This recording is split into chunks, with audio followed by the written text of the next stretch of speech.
Kebetulan perasaan aku pada saat itu sebenarnya aku tipikal orang yang emang suka problem solving, dan pasti kalau ada sebuah masalah aku tuh lebih fokus buat selesaiin masalahnya dulu, aku kantongin dulu perasaannya, nanti ketika masalah sudah selesai barulah aku berdamai sama diri aku sendiri soal perasaannya kayak gitu.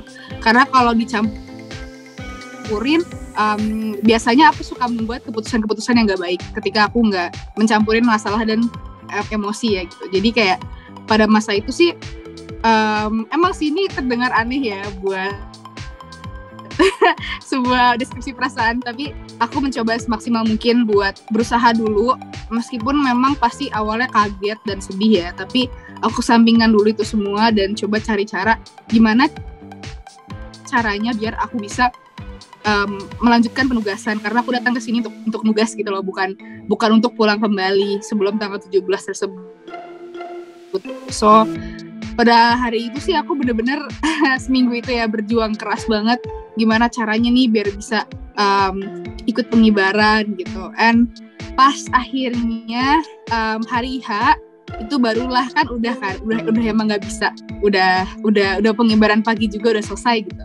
Dan di situ mungkin setelah problem solve-nya kelar barulah muncul perasaannya yang sangat complicated ya. Dia tuh campur antara sedih, seneng, suka, duka, pokoknya semuanya tuh campur, karena aku bangga banget sama semua teman-teman aku yang akhirnya udah bisa ngibarin pas tanggal 17 itu dengan sangat-sangat keren gitu. Apalagi ingat sahabat aku Nilam dan juga beberapa sahabat aku yang lainnya yang berada di posisi penting ataupun di pasukan 17 yang udah keren banget. So antara seneng, sedih, bangga, tapi sedih tapi kecewa gitu. Jadi kayak disatuin lah ya.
Dipanggil sama Bapak Joko Widodo, itu an honor banget bisa bertemu dengan beliau secara langsung dan hanya ngobrol berdua aja gitu, dan bersama Pak Menteri dan istri beliau,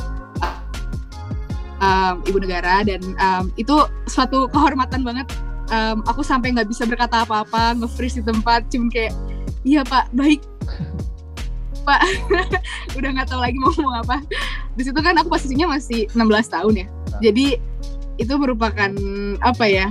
merupakan memori yang nggak bisa dilupain. Dan ternyata pas aku diizinkan buat ikut kembali menjadi paskibraka, itu perasaannya bener-bener wah senang banget. Senangnya itu yang bener-bener nggak ketampung. Mungkin kalau di depan aku bukan Pak Jokowi, aku udah teriak-teriak kali ya. Tapi kayak seperti didikannya paskibraka, aku sih mencoba buat kayak staying content dan juga tenang. Akhirnya ya setelah itu baru sama teman-teman kita merayakan kayak bisa ikut sore dan sebagainya macam. Jadi kayak semua itu terluapkan pas sama teman-teman aku setelah bertemu Pak Jokowi itu.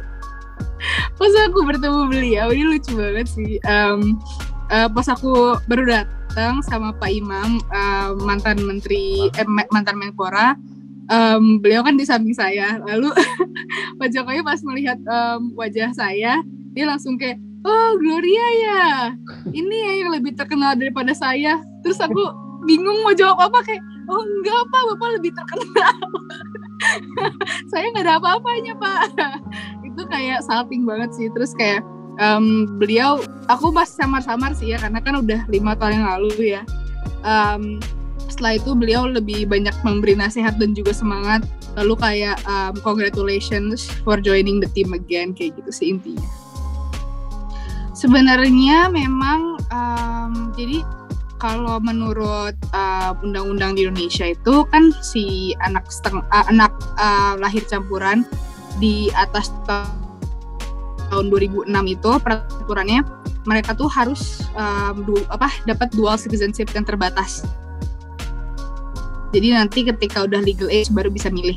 Tetapi karena aku lahir tahun 2000 pas, berarti kan belum 2006. Itu tuh dulu ius sanguinis. Jadi ikut sama ayah keluarga negaranya apa.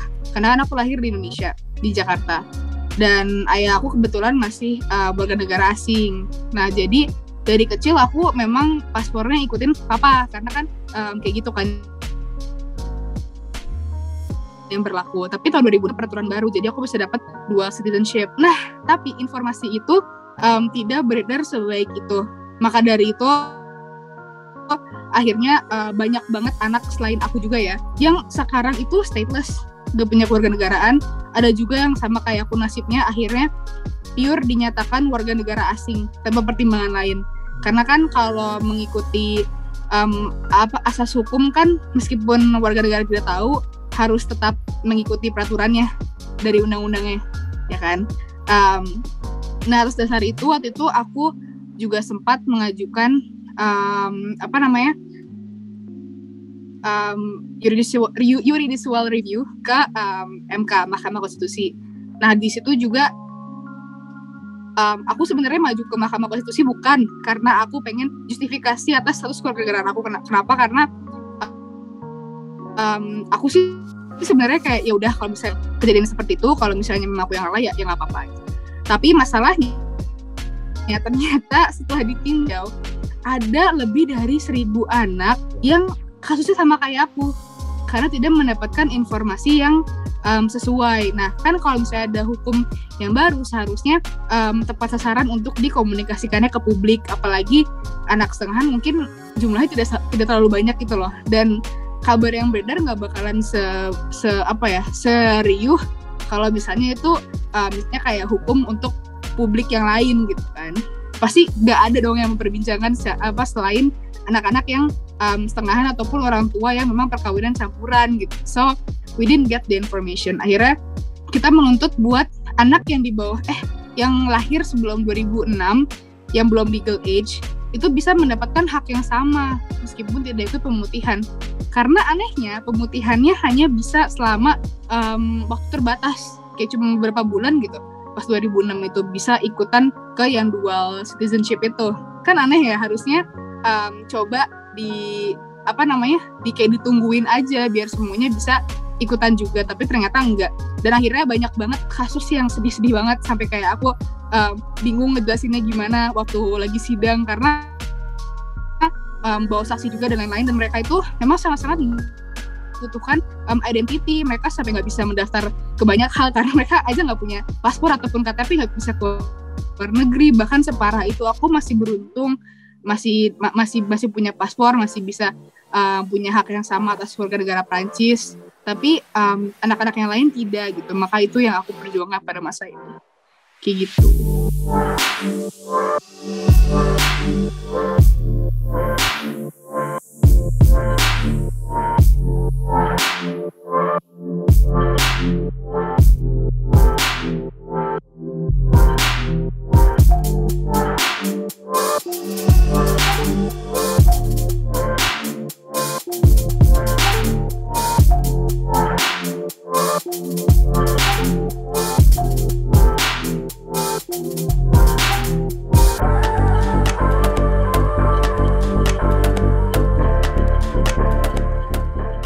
Kayak sebenarnya susahnya di Indonesia ini dan juga di negara lain, aku yakin banyak banget diskriminasi terhadap anak setengahan secara hukum ya. Secara hukum, secara juga sosial mungkin masih oke, karena di Indonesia memang rasismenya tidak begitu tinggi.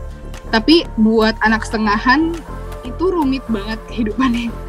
Karena kalau aku biasanya kasih istilahnya kayak gini, we are too white to be Asian and too Asian to be white. Selalu kayak gitu, dimanapun, di mata hukum, di mata sosial, it's always been like that. Jadi buat anak-anak di luar sana yang mungkin punya perasaan yang sama dan kayak takdir yang sama, kita kan nggak bisa request ya mau lahir dari ras apa, mau lahir dari ibu dan ayah pure Indonesia atau setengahan, nggak bisa. Jadi no matter where you are from, cinta terhadap negeri Indonesia ataupun negeri manapun itu nggak harus melulu tentang persuratannya, tapi apa yang kita kasih ke negara itu gitu. Banyak kok mungkin yang pure, yang setengahan, yang udah banyak banget kontribusi buat Indonesia gitu. So menurut aku memang cinta itu nggak bisa diukur dari ya lo warga negara apa, nggak bisa. That's my opinion. Jadi kayak jangan sampai berkecil hati ngerasa kalau kontribusi kalian itu nggak ada apa-apa. No, kalian itu matters banget buat Indonesia. Jadi kayak jangan pernah berkecil hati. Kayak we're here for you.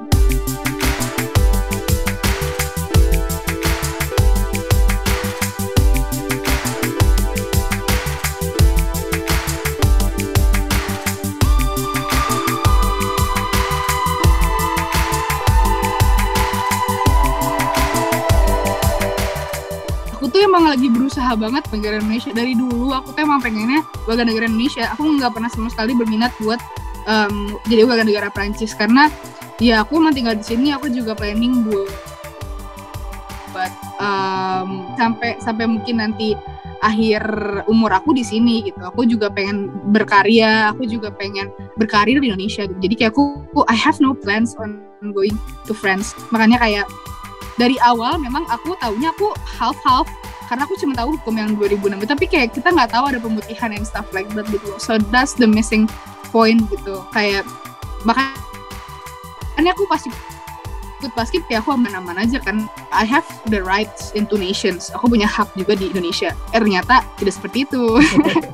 Jadi setelah itu mungkin lebih teliti lagi soal hukum, itu penting banget. Dan juga semoga pemerintah bisa lebih menyuarakan lagi hukum untuk buat anak yang setengahan maupun yang enggak, maupun yang pure maupun yang asing pure. Semoga lebih baik lagi komunikasinya ke depannya, karena kan sekarang mungkin lebih gampang ya daripada 2006, udah ada sosial media and stuff. So, menurut aku bakal lebih ada kejadian seperti ini lagi, karena basic human rights itu adalah perlindungan hukum dan juga punya hak yang sama atas warga negaraannya. Jadi kayak punya kepastian lah at least.